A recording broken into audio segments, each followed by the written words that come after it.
So, good evening. Welcome to this Facebook Live. This is a Facebook Live around narcissism and narcissists in particular. So, sorry about the timing on this. We've got a bit of an issue with Facebook crashing. So, I'm going to record this. If you see it live, great. If not, it will be on my timeline a bit later. So, narcissists. For those of you that have experience of narcissists, lived with a narcissist, known a narcissist, you'll understand that they're very frustrating, annoying people, and there's many reasons for that. And when we look at the term narcissist, the way that it's used today in the 21st century is it's kind of broad, and so a lot of people who may be perceived to be a bit flash or a bit cocky or a bit full of themselves could be called narcissists, which is a bit vague, really. The definition for narcissism is a person who has excessive interest or admiration of themselves, which in itself doesn't seem too bad. That if you like yourself a lot or you kind of admire yourself a lot, it doesn't seem so bad. But any of us that have known narcissists or dealt with narcissists know that there's a lot more to it than that. So I kind of want to touch on what narcissism is from a counsellor, a therapist point of view through my experience, but also look at the data and the research to explain it, so that if you're living with somebody that you don't know if they're a narcissist or not, then hopefully you'll know if they have narcissistic behaviours, but also to look out for narcissists in the future, because they're not pleasant relationships. I don't think I've ever met anybody that said, I had a wonderful 10 years with my narcissist partner. I think that would be a first if ever I heard that one. So the definition, as I've said, is that excessive interest or admiration. Now, there is a way of measuring narcissistic personalities on a scale, which was brought out in 1979. So we can actually measure and research the personality traits to see where on that scale narcissists are and where they fall, to see if they're true narcissists. And about 1% of people, or 1 in 100 people, suffer from a condition which is called pathological narcissism. Okay, so the most extreme behaviours that you may have experienced with a narcissist is because of a pathological narcissistic behavioural pattern. And this is narcissistic behaviour that is measured on the scale, which is a mental disorder. So people with this neurological personality disorder are actually classed as a mental disorder. So narcissists actually, or the pathological ones, do actually suffer from a mental disposition, a mental disorder, and that's registered with the DSM. Now, what I want you to do, as I tell you as we go through this, is I want you to accept one fact, the definition of a narcissist, okay? And we're not going to veer away from this, because this is pretty much what a narcissist is. Now, narcissists just see life, that everything is all about them. Everything they do is for their own gain, and they have no concern and no care, and no empathy and no feeling for anybody else. Okay, that sounds harsh, but that's the facts of the matter of for a narcissist. And their function as a narcissist is to manipulate you so that you lose your identity, your sense of self-worth, and everything that makes you up. Their function is to take all that away and to destroy you, so that they can make you the person that they want you to be, so that they can control you and dominate you and just completely take over your life, basically. And that's what a narcissist's agenda, let's say, is. So I hope that makes sense. So remember that their function is purely to get their own way, to dominate you, and they will always want to do that, full stop. There's no change in a narcissist, and I'm going to kind of touch on why it's difficult to change narcissistic behaviours. Now, narcissists have a belief system, and that belief system is a set of fundamental lies. They have this pattern of thinking in the head that's foundationally based on lies, things that aren't true, that they believe to be true, that drives their behaviors. And out of those lies, they have an agenda. They have an agenda to live their life through these lies. So what I want to do is just tell you some of the faulty beliefs. Obviously, there's lots and lots of them. We haven't got time to go into all of them. But I want to tell you about some of these lies that they believe, the most popular ones, and some of these faulty beliefs that they believe to be true. And if you may know somebody who you think is a narcissist, or who is a narcissist, then you should see these behaviors or personality traits within the way that they are as a person. So a narcissist thinks that he deserves, or she deserves, excessive admiration and attention. They think they deserve that. It's owed to them. Life owes them admiration, and that they should be looked at to be something amazing and something wonderful. And often they're constantly concerned about their appearance, what they physically look like, and how they will be perceived by people, because they have to be admired by everybody. They also believe that they're superior to everybody else. They think that they are above everybody. They look down on everybody, and they have this sense of superiority within them that's deeply rooted. And this is one of the lies that they believe about themselves. And they will fantasize about being powerful or successful, and that's in their head all the time, about power and success.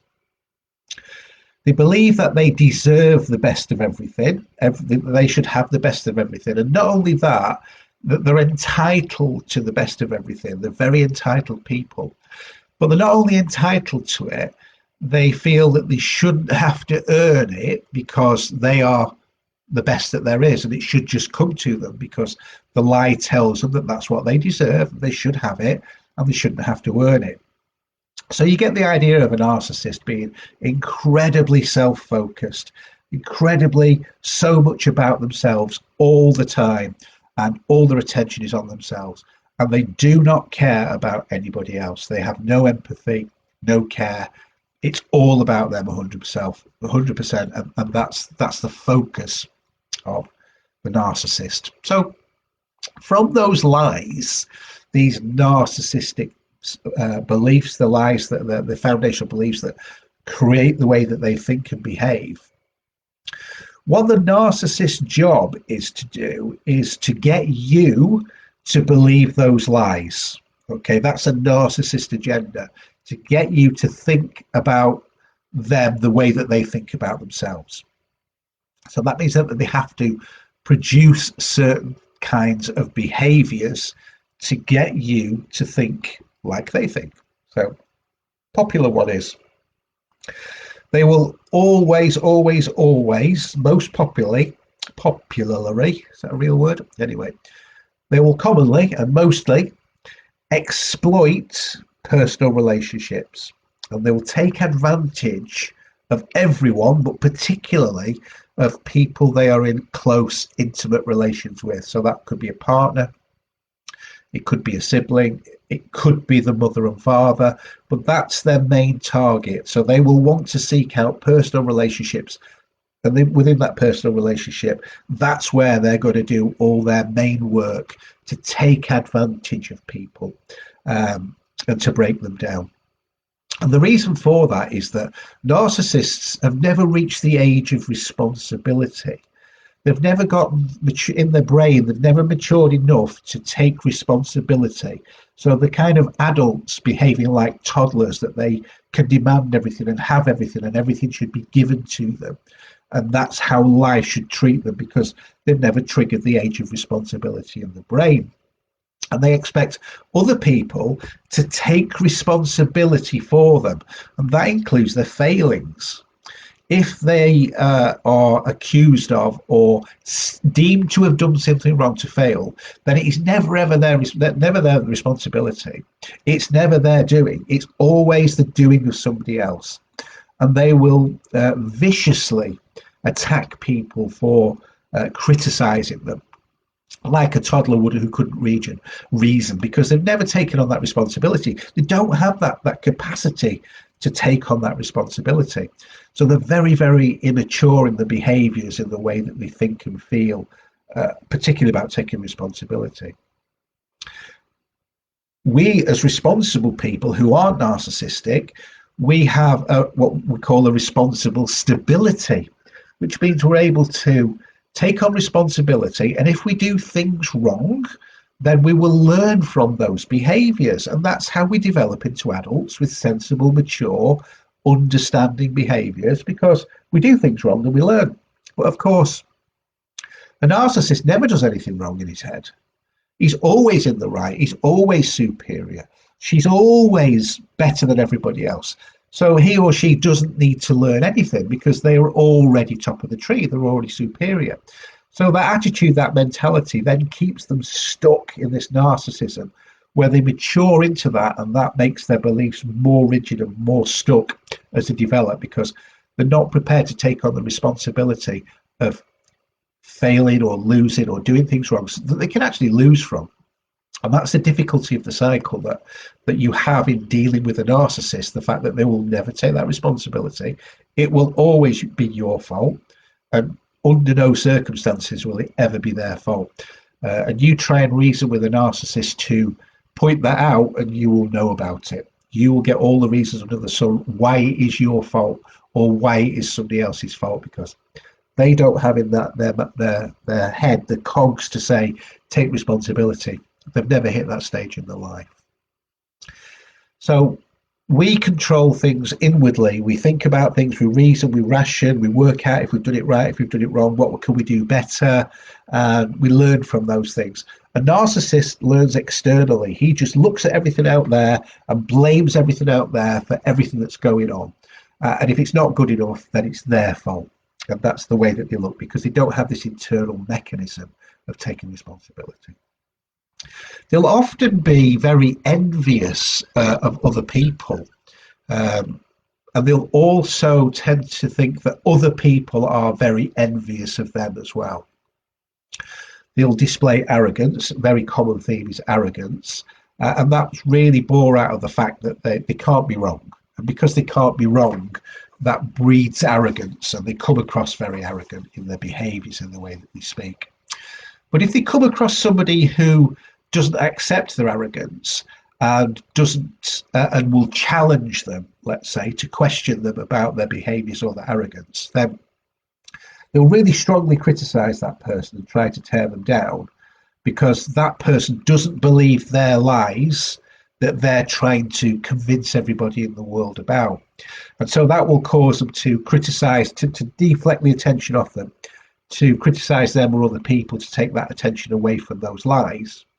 Or they will run away and tell absolutely everybody in the world about you, how wrong you were and how stupid you are, because you're challenging their superiority, and they can't deal with that at any level. So one of the worst things that I feel is, personally feel is the worst thing with narcissists, is the inability to have empathy for other people. They really don't care. They have no concern for anybody but themselves. And there's a real lack of that. And I think that's probably the worst thing. But they do have very clever behaviours, because they don't always display the fact that they don't care and they're not empathetic. They're very, very clever in the way that they manipulate people by touching on empathy or pseudo-empathy, so that people get drawn into them. But they really have no empathy at all. And when it all boils down, they do not care about you or me, full stop. They'll always blame others for the failings. They'll never take responsibility. And that's because they don't believe that they have any failings, and they don't believe that they should take responsibility, because they're perfect in every way. So when you meet a narcissist, supposing that you start a relationship with a narcissist, if they were to behave like they would, say, a year in or 2 years in, you would know straight away, you were a bad person, I'm not going anywhere near you. So they obviously don't behave like that when you first meet. They don't behave in a way that will send off any red flags initially or any alarm bells ringing, because they're quite charming. Um, they will want to elicit compliments to you and say all the nice things. And part of that is because they want compliments back to fuel their ego. So they'll exhibit complimentary behaviours towards you because they want that recall, they want something back of you. And at the beginning of the relationship, it can be quite intense, almost intimidating, and it moves along really, really quickly, and it's exciting, and lots of stuff happens. And at the beginning of the relationship, there's a lot of friendliness, and the narcissist will be very curious about you, ask a lot of questions. And the reason why they do that is because they want to build up trust. If they ask a lot of questions and talk about you a lot of the time, then it appears that they're really interested in you, and you can be open and honest with them. And they want you to get to pour your heart out to them, pour your heart and soul out to them, so that you can get to know them. But interestingly, they won't do that for you.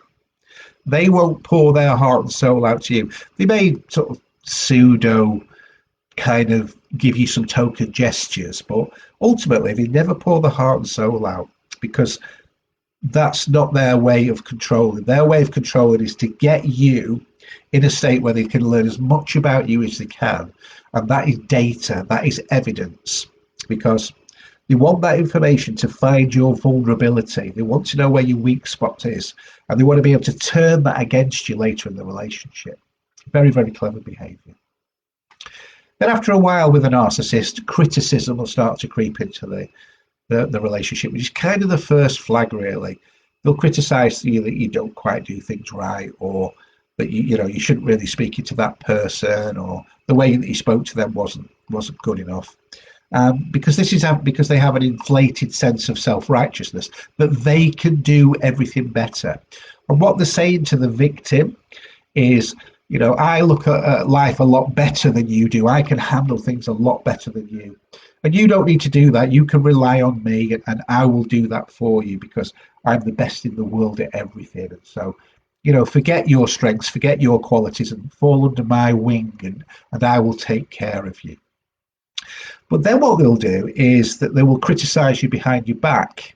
If your friend says something to them about you that's quite pleasing or quite positive, they will say, oh yeah, but did you know this about them? And they will tear you down subliminally to your friends as well, to create divide, and to make them look better than they actually are. So these are tactics that a narcissist will use to destroy you via other people, and to make them look better in everybody else's eyes. And what will happen then is, you'll notice in narcissistic relationships, as in abusive, violent, and psychological relationships, that you lose connections with friends and family very quickly. You lose your contacts for going out occasionally for drinks or chats or popping round to people's house. Your social life begins to shrink, because the narcissist is taking away all of your qualities, taking your life away, so that you become more and more reliant on them, because they are superior. They want the power. They want to dominate. And another thing that narcissists love to do is to get you to be afraid of them, to live in fear of them. And then they will criticize you, they'll put you down.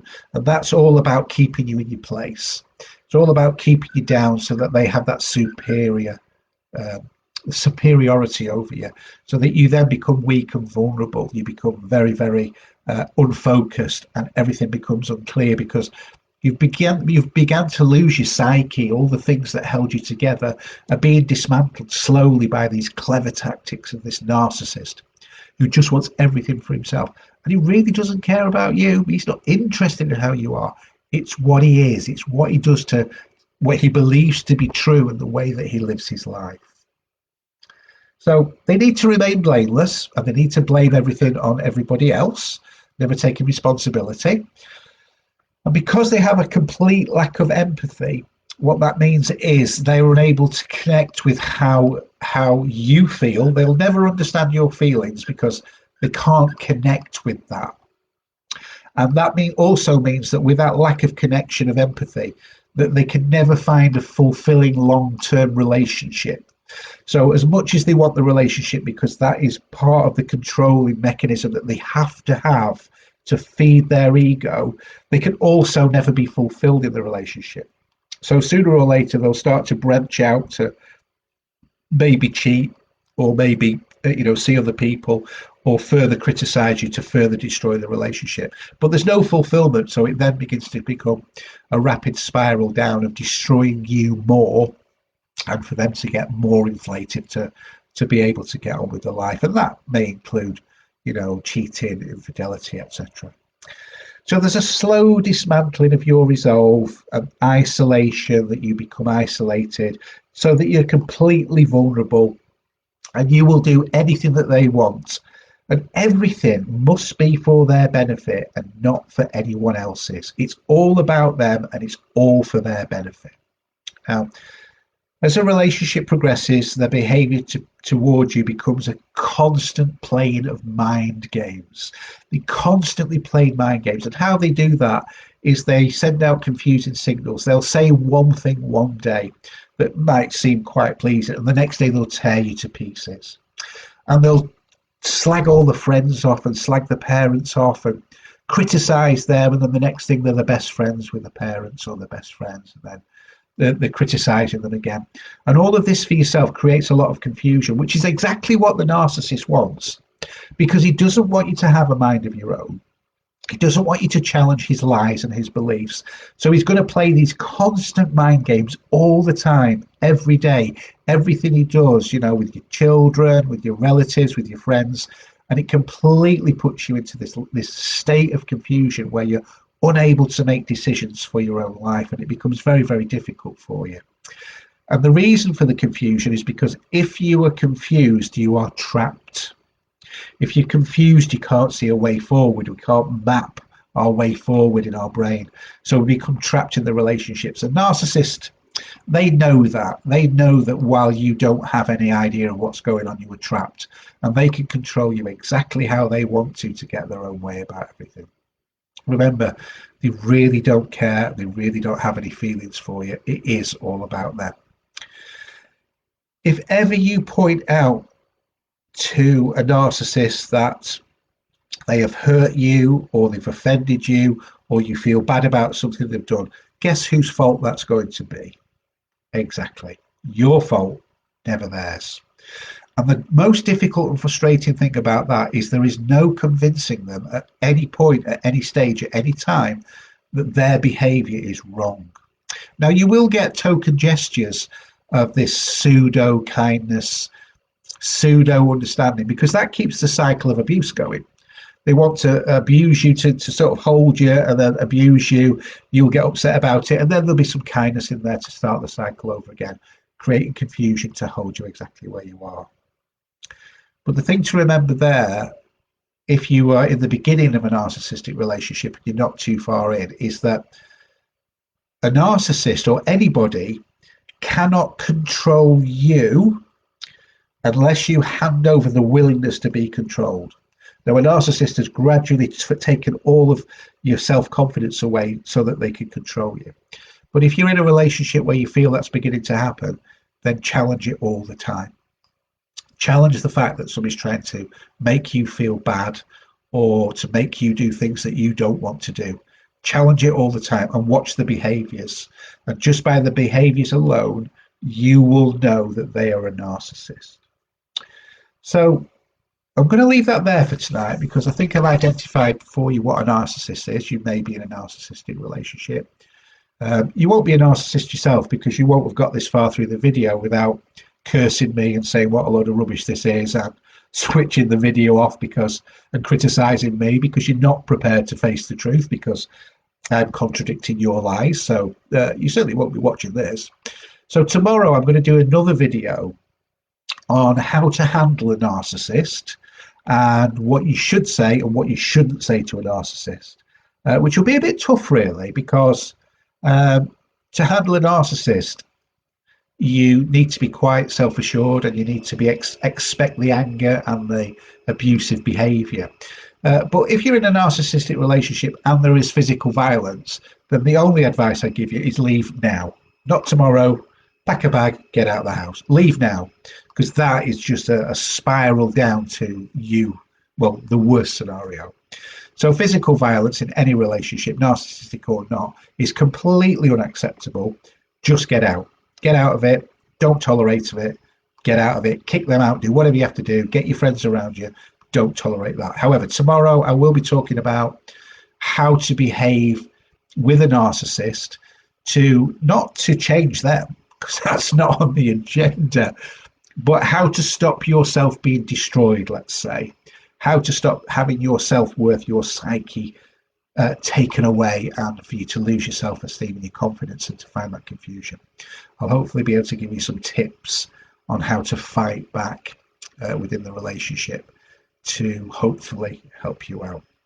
So I hope that's been helpful for you. I know it's answered the question that I got yesterday for this young person, and hopefully that has given some clarity into the relationship for it. Now, if you want any professional help, please personal message me. I'm always happy to give some free advice and to chat with you and to give you the right direction. But if you want any professional help and you want to work with professionally, then let me know. Click on my banner, fill the questionnaire in, or let me know, and I'm always happy to be here to help you. You know, and if you're in a narcissistic relationship, it's difficult, but narcissistic people and abusive relationships are my pet hate. I will do anything I can to help people get away from those relationships, because they destroy your life, they destroy the life of your kids, your family, they eat your life away. Start to think that that's not acceptable and deal with it. I will help you with that, but you've got to make that decision to say, okay, enough is enough. So send me some messages, give me some thumbs up, give me some thumbs down, whatever suits you. I'll answer your questions as soon as I can, and hopefully I will see you tomorrow if the internet is better than it has been tonight. I will see you tomorrow, and we'll be discussing on ways to behave in a narcissistic relationship and how to deal with those. So thank you for watching. Have a lovely evening. Enjoy the rest of the evening. I hope you've had a great weekend. I shall speak to you soon, and thank you for watching. Take care.